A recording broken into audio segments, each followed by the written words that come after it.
We continue with the Dark Frigate. Chapter 18, Tom Jordan's Mercy. They anchored that noon in a great bay surrounded by forests and mountains, which formed a harbor, wherein 1,000 sails of tall ships might have lain.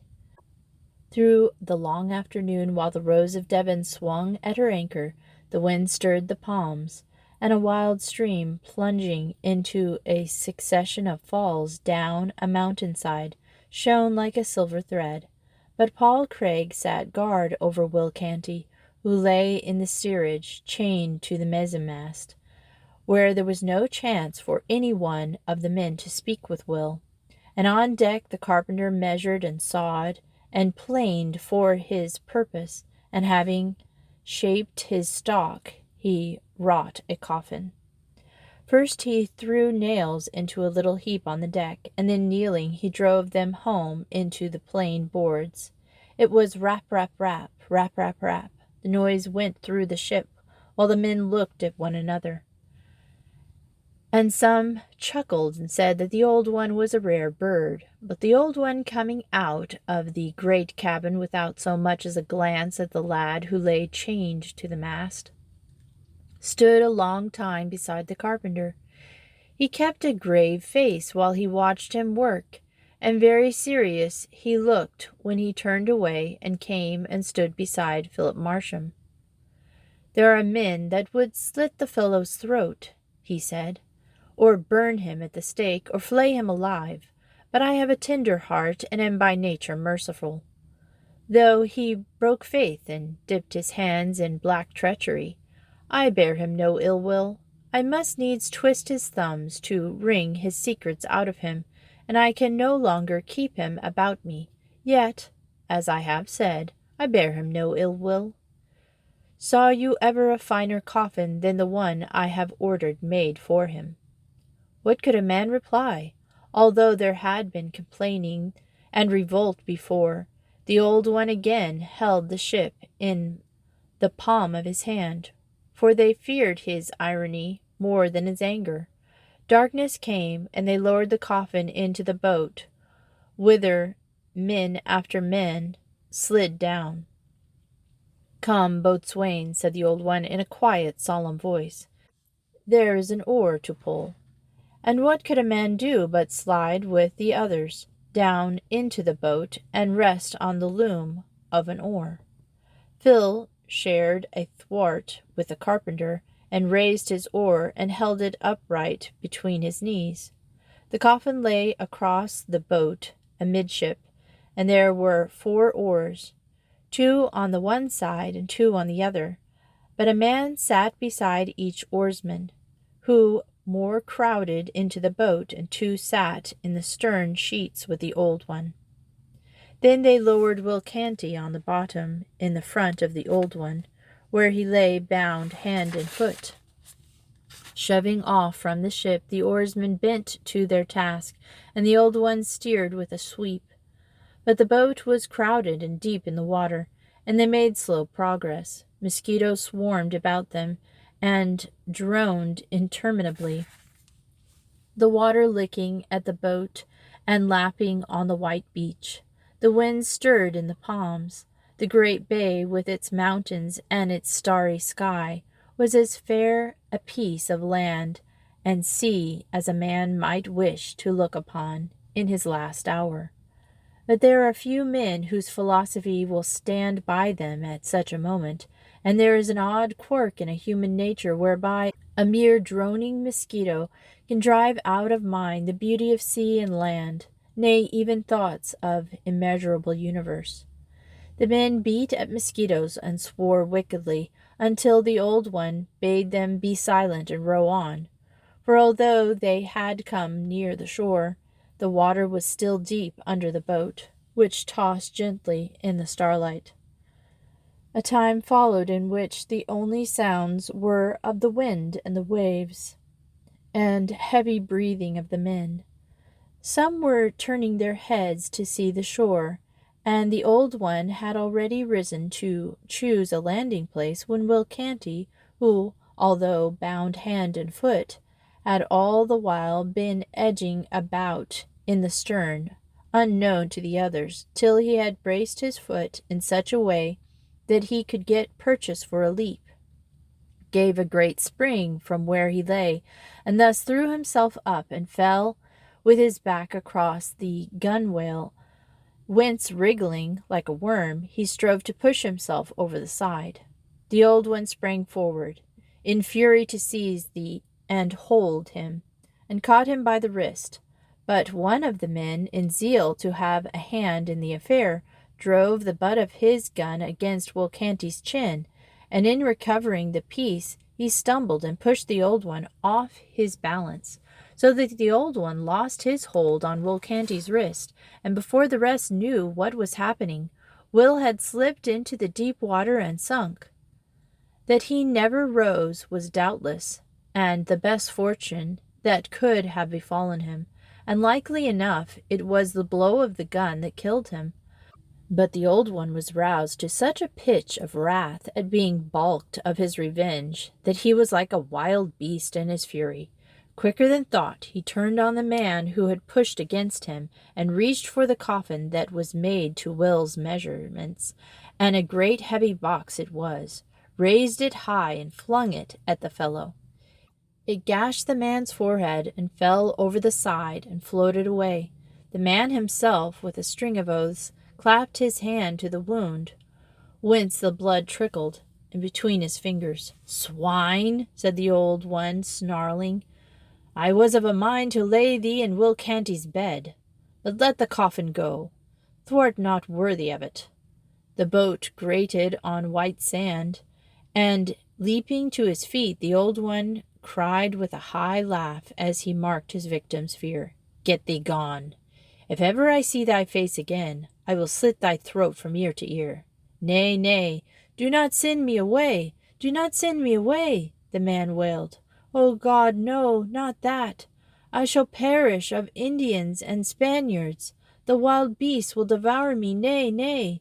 The old one smiled and reached for a musket, and the poor fellow, his face streaked with gore, was overcome by the great terror and fled away under the palms. No shot was fired, and neither knife nor sword was drawn ere the echo of the fellow's wailing died into silence. But the old one then fired a single shot after him, which evoked a last scream. "Come, Martin, take the scoundrel's oar," quoted the old one, and he turned the head of the boat to sea. They said little, and were gone to row briskly out to the ship. Action is ever welcomed at the time when a man desires most of all to get away from memory and thought.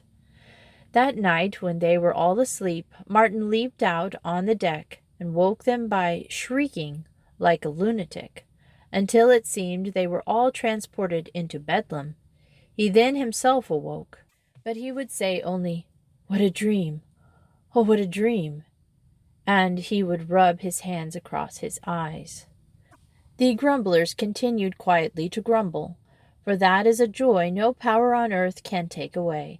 But there was no more talk of another captain. Some said that now the luck would change, and told of prizes they would take, and recalled to mind the strange liquors of Bedford and the parties of Mother Taylor would make for them.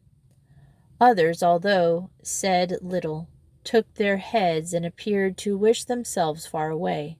But whether a man felt thus or otherwise, there was small profit of their talking. For another day and night they lay at anchor, and ate and drank, and sprawled out in the sun. The Rose of Devon, as they had earlier had occasion to rank, was richly found, that they had still no need to bestir themselves for food and drink. But any man with a head on his shoulders must perceive that with old Jacob, who had gone so wisely about his duties, and had so well held his own counsel in many things, the ship had lost something of stability and firm purpose even in her lawless pursuits. And Will Canty, too, was gone. As the old writer has said, "One is choked with a fly, another with hair, and the third pushing his foot against a trestle, Another against the threshold falls down dead. So many kind of ways are chalked out for men to draw towards his last home and wean him from the love of earth. Though Will Canty had died a hard death, he had escaped worst, and as Priam, numbering more days than Troilus, shed more tears, so Philip Marsham, outliving his friend, faced such time as the others was spared knowing. Of all this he thought at length, and fearing his own conscience, in which was singularly heartened by remembering the stout old knight in the scarlet cloak, he contrived a plan, and bode his time.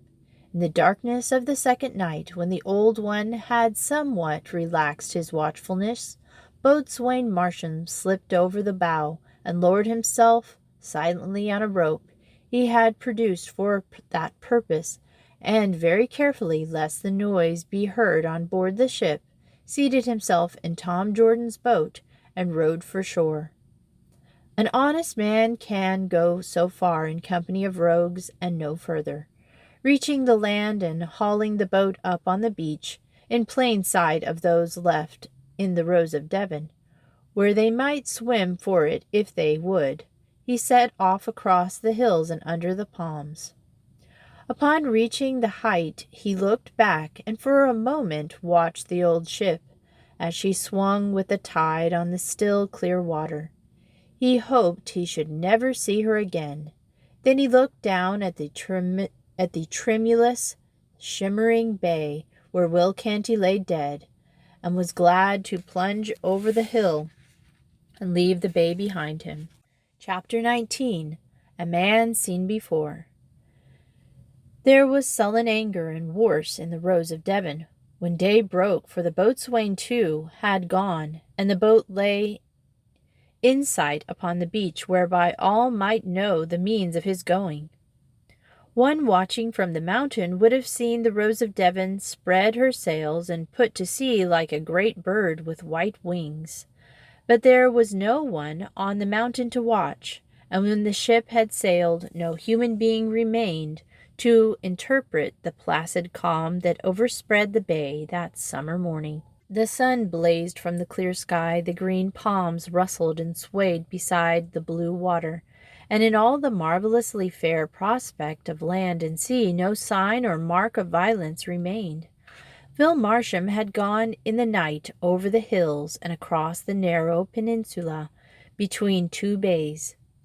Though the way was rough, the land was high and for the tropics open, and he had put the peninsula behind him by sunrise. He had then plunged down into a swampy region, but finding a tangle of vines and canes well nigh impossible in the dark, he had struggled round it and had again come to the shore. There, finding once more a place where a man could walk easily, he had pressed on at dawn through a forest of tall trees in finite number of variety, with flowers and fruits in abundance, and past a plain of high grass of wonderful greenness. A short time after sunrise he drank from a spring of water and ate ship's bread from the small store with which he had provided himself. But he dared not linger, and resuming his journey he came upon two huts where nets and fishing tackle were spread in the sun to dry. The heat, which seemed to swell from the very earth by them, so sorely oppressed him that he stopped for a while in the shady place to rest. But still he dared not stay. And although, upon again rising, he saw that the dark clouds were covering the sky, he once more stepped forth with such a stout heart as had carried him out of London and all the long way to Bideford in Devon. It gave him an odd feeling to be tramping through an unknown land with no destination in his mind, yet he vowed to himself that, come what might, he would never go back to the Rose of Devon. There is a time when patience and forbearance are enough to earn a man a hempen halter, and thinking thus, he faced the storm and renewed his determination. The wind rose to a furious gale, the clouds overswept the sky, and thunder shook the earth and heavens. The rain, sweeping down in slanting lines, cut through the palm leaves like hundreds upon hundreds of thrusting swords, and lightning flamed and flashed and leaped from horizon to horizon, hung in a sort of continual cloud of deathly blue in the zenith, blazing and quivering with appalling reverberations that went booming off through the mountains and came rolling back in ponderous echoes. It was enough to make a brave man think that the black angels were marshalling for the last great battle. It was such a storm as a boy born in England and taught his seamanship in northern waters knew only by sailors' tales. The rain beat through the poor shelters that he found and drenched him to the skin, and the roaring and thundering to the tempest filled him with awe.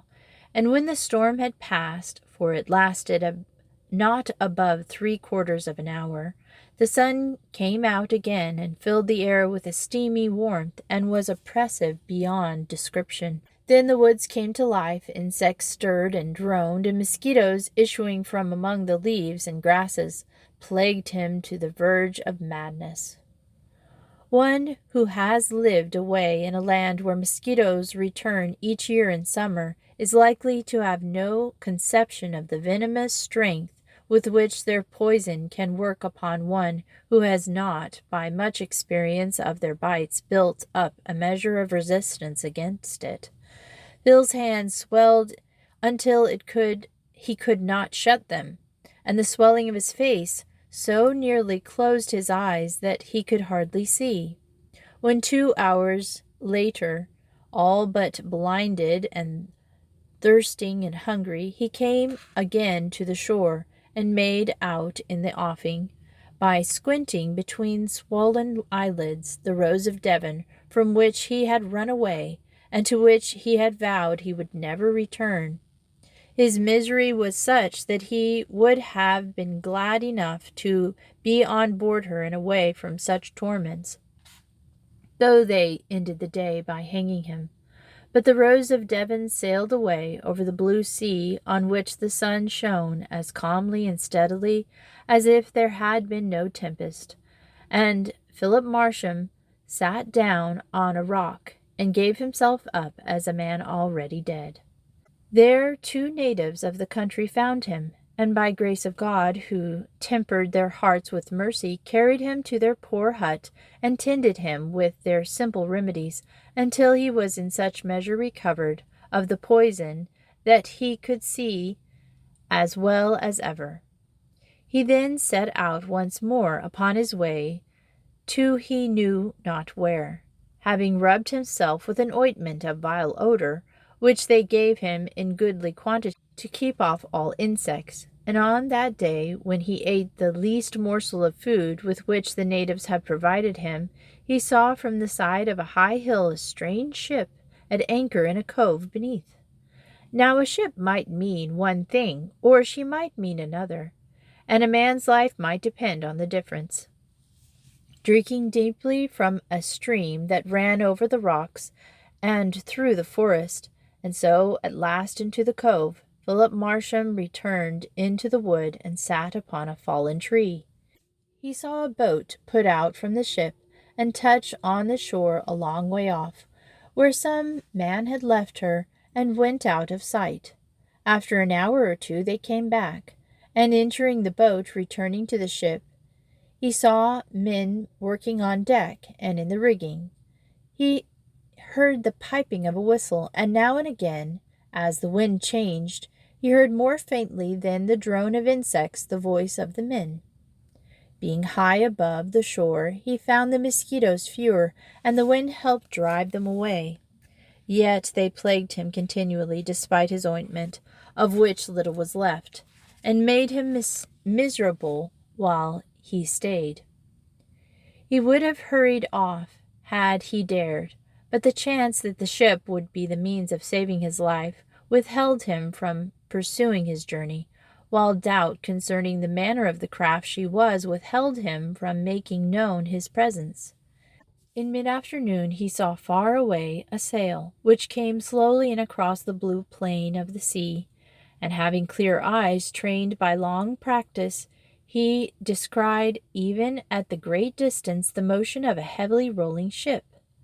From his seat high on the hill, he could see a long way further than the men in the ship in the cove, and a point of land shut off from them, an arc of the sea that was visible from the hill. So when night fell, they were still unaware of the sail.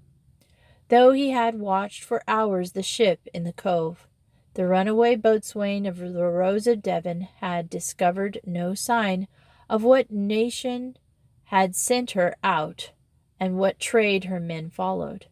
But there came a time when his patience would endure suspense no longer. He picked his way down to the shore, following the stream from which he had been drinking during his long watch, and cautiously moved along the edge of the water till it came to the point of land nearest the anchored ship, whence he could very plainly hear voices on board her.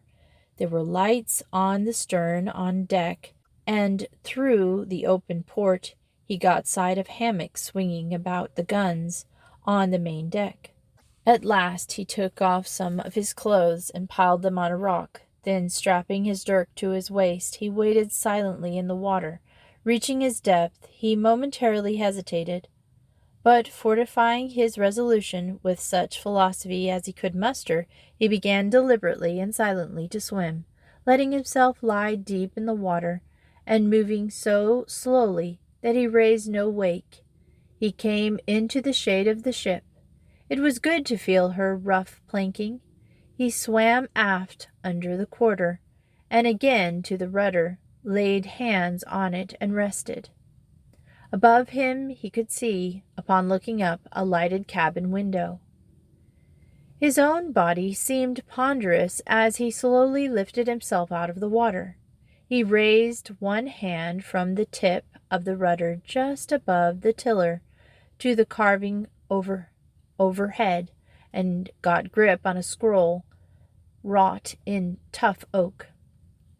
He put his foot on the rudder, feeling above him with his hand, seized fast the leg of the carved dragon, very thankful for the brave ornament with which the builder had bedecked the ship. He next got hold of the dragon's snout and clung like a fly, unseen and unsuspected, above the black waters that gurgled about the rudder and the hull. He crawled silently up the stern. Coming thus to the lighted cabin window, he peeked in and found the place deserted. On the table a cloth was laid, and on the cloth such a dinner service as he could scarce have dreamed of. There were glasses of rare tints, and a few drops of wine left in them, which glowed like garnets under the bright candles. There were goblets of silver even, he believed of gold. There were wonderfully delicate plates crusted with gold about the edges. There was abundance of silver to eat with a great decanter wrought about with gold and precious stones, such as simple folk might not expect to see this side of heaven. At the sound of steps, Phill drew back and hung over the water on the great stern of the ship. A boy came into the cabin, stepped briskly about, clearing the table. Voices came down from above, and they were speaking in English. What a prize she would have made for the Rose of Devon, Phill thought, and grimly smiled. "Boy!" a voice bellowed from somewhere in the bowels of the ship. "Yea, yea, master," cried the boy, and with what he scurried from the cabin like a startled chick. Phill raised his head and renewed his hold, for he could not cling there forever. Yet how to introduce himself on the ship was a question that sorely puzzled him. He threw a bare leg over the sill, and more easily to rest, and revolved the problem in his mind. They were plainly honest Englishmen, and right glad would have been to get him in among them. Yet, if he came like a thief in the night, they must suspect him of evil intentions without end. While he thus attacked the problem from side And from the other side, it occurred to him that the best way was to crawl down again into the water and swim back to shore from whence he had come. There, having donned his clothes, he would call for help. Surely there was no one so hard of heart as to refuse a lad help in escaping from the pirates. He raised his leg to swing it out of the window again and put his scheme into practice, when he felt, and it startled him nearly out of his skin, a hand lay hold on his ankle. If you will balance yourself on the other side of any window with one foot over the sill, you will find it exceedingly difficult to pull your foot away from some one inside the window without throwing yourself off the wall. And Phill for that moment was reluctant to make the plunge. Slowly at first he twisted and pulled, but to no purpose. With waxing vigor he struggled and yanked, and kicked and jeered, but completely failed to get his ankle out of the hand that held it. It seemed that a gentleman who had been sitting at the little desk, so placed that Phill could not have seen it without thrusting his head all the way into the cabin, and looked up, and perceiving to his mild surprise a naked foot thrust in through the window, had nimbly arisen, and stepping lightly towards the foot, had seized the ankle firmly at that moment when Phill was about to withdraw it.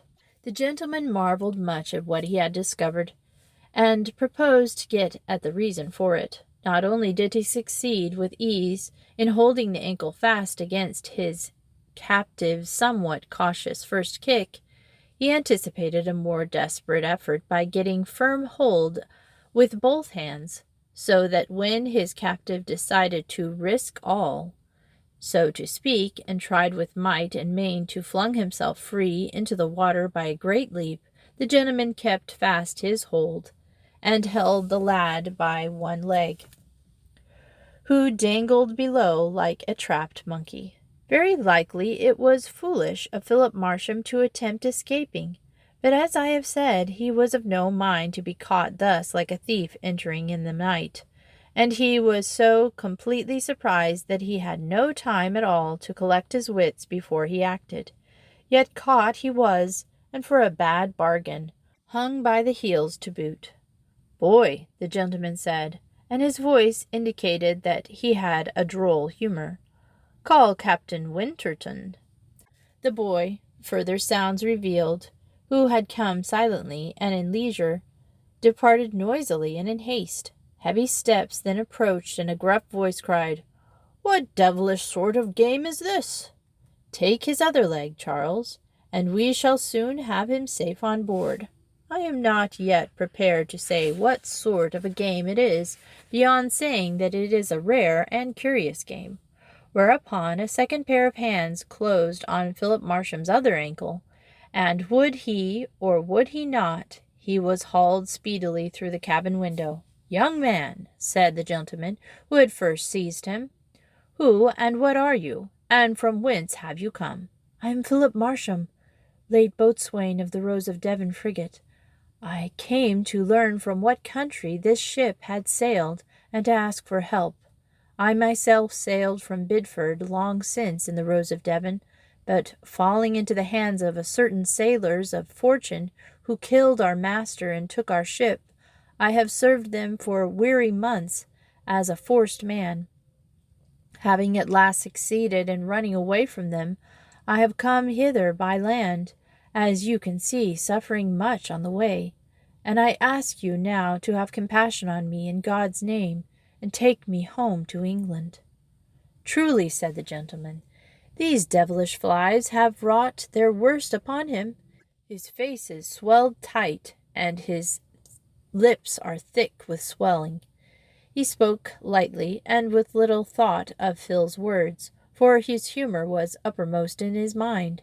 He was in every way the fine gentleman with an eye for the comical, accustomed to having all things done for him, and as little likely to feel pity for this nearly naked youth as to think it wrong that the little cabin boy should stand till morning behind his chair, lest by chance desiring one thing or another, he must compromise his dignity by fetching it himself.